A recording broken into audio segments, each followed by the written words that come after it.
હાય friend, હું છું હિરલ. સ્વાગત છે તમારું દિયા કિચનમાં. તો આજે હું તમારી સાથે શેર કરીશ લાલ મરચાંની ચટણીની રેસિપી. તો લાલ મરચાં છે તે શિયાળામાં આવતા હોય છે. તો આજે હું તમારી સાથે શેર કરીશ એકદમ સરળ રીતે અને શાકનો પણ ટેસ્ટ ભૂલાવી દે તેવી લાલ મરચાંની ચટણીની રેસિપી. તો ચાલો આપણે રેસીપીની શરૂઆત કરીએ. તો લાલ મરચાંની ચટણી બનાવવા માટે સૌથી પહેલાં તો આપણે આ રીતે જે પ્લાસ્ટિકની પોલિથીન બેગ આવે છે તે આ રીતે હાથ પર પહેરી લેશું. લાલ મરચાં છે તે એટલા તીખા આવે છે કે એની તીખાશ જલ્દી છે તે હાથમાંથી નથી જતી, એટલે બનાવતી પહેલાં અને લાલ મરચાં સમારતી પહેલાં આપણે આ રીતે પોલિથીન પહેરી લઈશું. અહીંયા મેં 100 ગ્રામ લાલ મરચાં લીધા છે.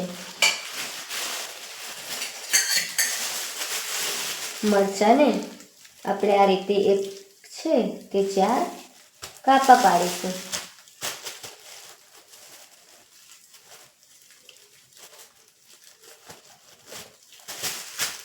ચાર કાપા પાડી અને આ બીજ છે તે બધા નીકાળી લેશું. તો અહીંયા મેં 100 ગ્રામ મરચાં લીધા છે અને બીજ નીકાળતા જઈ અને આપણે આ રીતે એના પીસ કરી લેશું.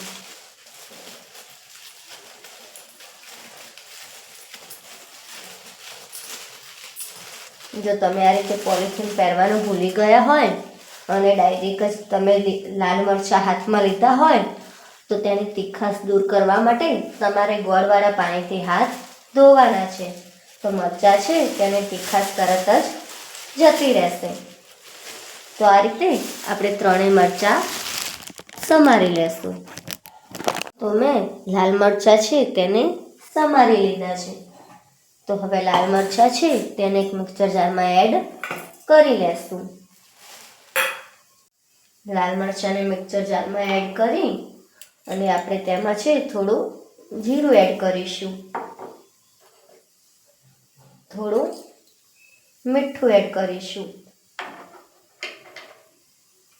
મીઠું એડ કરી અને આપણે તેને મિક્સર ચાલુ બંધ કરતા જઈ અને તેની પેસ્ટ તૈયાર કરી લેશું. અહીંયા આપણે પલ્સ મોડ પર જ આ પેસ્ટ તૈયાર કરવાની છે. આ પેસ્ટ છે તે આપણે દરદરી રાખવાની છે.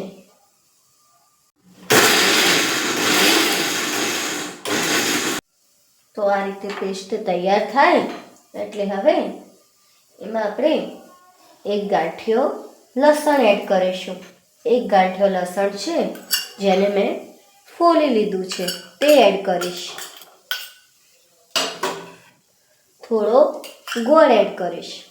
તમારી ગોળની જગ્યાએ ખાંડ લેવી હોય તો તમે લઈ શકો છો. અહીંયા મેં કેમિકલ વગરનો કાળો ગોળ આવે છે તે એડ કર્યો છે અને અડધું લીંબુનો રસ એડ કરીશ.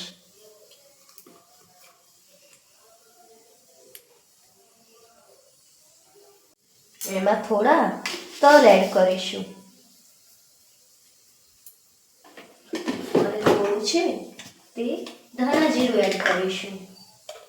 ધાણા જીરાથી ચટણીની ફ્લેવર એકદમ સારી આવે છે. અને ફરીથી તેને દરદરું પીસી લેશું.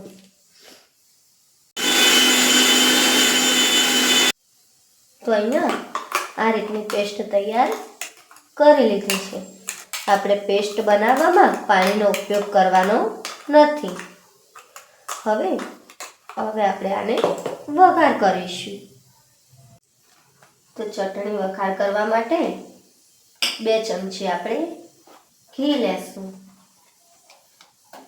અહીંયા મેં એક વઘાર્યું લીધું છે અને એમાં 2 થી 2.5 ચમચી છે તે મેં ઘી લીધું છે.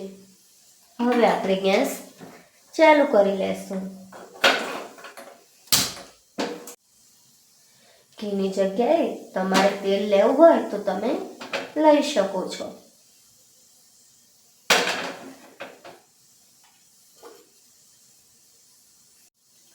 ઘી મેલ્ટ થાય એટલે આપણે એમાં જીરું એડ કરીશું.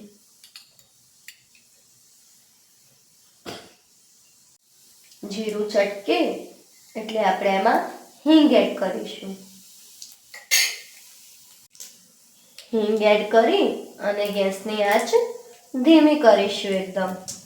અને આપણે જે આ ચટણી તૈયાર કરી છે તે અંદર એડ કરી લેશું.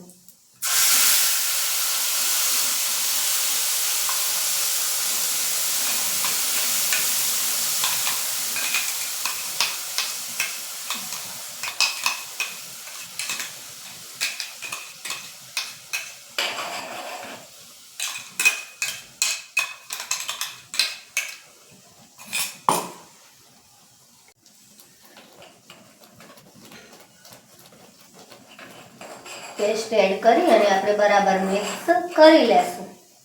તો અહીંયા મેં કેમિકલ વગરના કાળા ગોળનો ઉપયોગ કર્યો છે એટલે ચટણી છે તેનો કલર થોડો ડીમ પડ્યો છે. પણ જો તમે ગોળની જગ્યાએ ખાંડનો ઉપયોગ કરશો તમારી ચટણી છે તે એકદમ લાલ ચટક જેવી બનશે. કેમિકલ વગરનો ગોળ છે તે કોઈ નુકસાન નથી કરતો એટલે મેં અહીંયા ગોળનો ઉપયોગ કર્યો છે. હવે ચટણીમાં જે પાણી છે તે બળે અને આપણે જે ઘી એડ કર્યું છે તે કિનારી પર આવે ત્યાં સુધી આપણે તેને કૂક કરીશું અને સતત આપણે ચમચીથી આ રીતે હલાવીશું જેથી ચટણી છે તે આપણી ચોંટી ન જાય.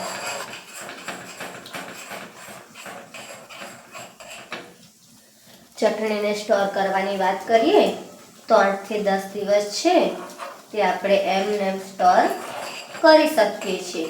અને જો ફ્રીજમાં સ્ટોર કરીએ તો આપણે 1 મહિના સુધી સ્ટોર કરી શકીએ છીએ. જો તમારે 1 મહિના સુધી સ્ટોર કરવી હોય તો આમાં જે આપણે ઘી એડ કર્યું છે તેનું પ્રમાણ થોડું વધુ લેવાનું છે. અને જો તમારે 8 થી 10 દિવસ સુધી સ્ટોર કરવી હોય તો તમે મેં જે બતાવ્યા પ્રમાણે ઘી છે તે એડ કરો તો ચાલે.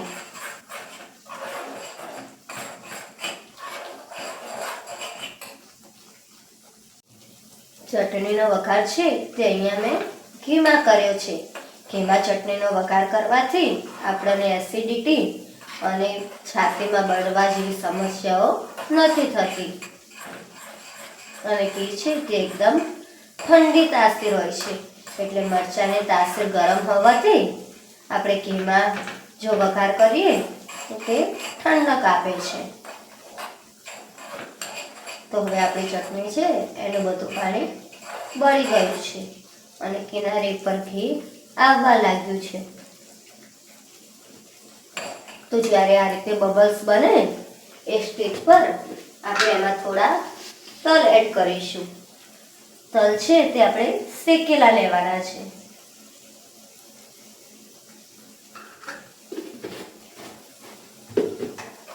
તલ એડ કરી અને બરાબર મિક્સ કરી લેશું.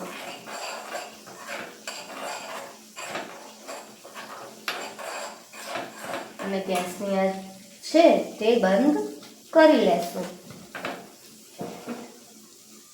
તો તૈયાર છે આપણે લાલ મરચાંની એકદમ ટેસ્ટી એવી ચટણી, જેને હવે સર્વિંગ પ્લેટમાં લઈ સર્વ કરીશું. તો તૈયાર છે આપણા લાલ મરચાંની ચટણી. તો તમને આ રેસિપી કેવી લાગી? જો તમને ગમી હોય તો વિડીયોને લાઈક, શેર અને સબસ્ક્રાઈબ કરજો અને બાજુમાં રહેલી બેલ આઇકન ટિક કરજો જેથી મારી રેસિપીના નવા વિડીયો તમારા સુધી પહોંચી શકે. તો મળીશું એક નવી રેસિપી સાથે. ત્યાં સુધી બાય બાય. Thank you.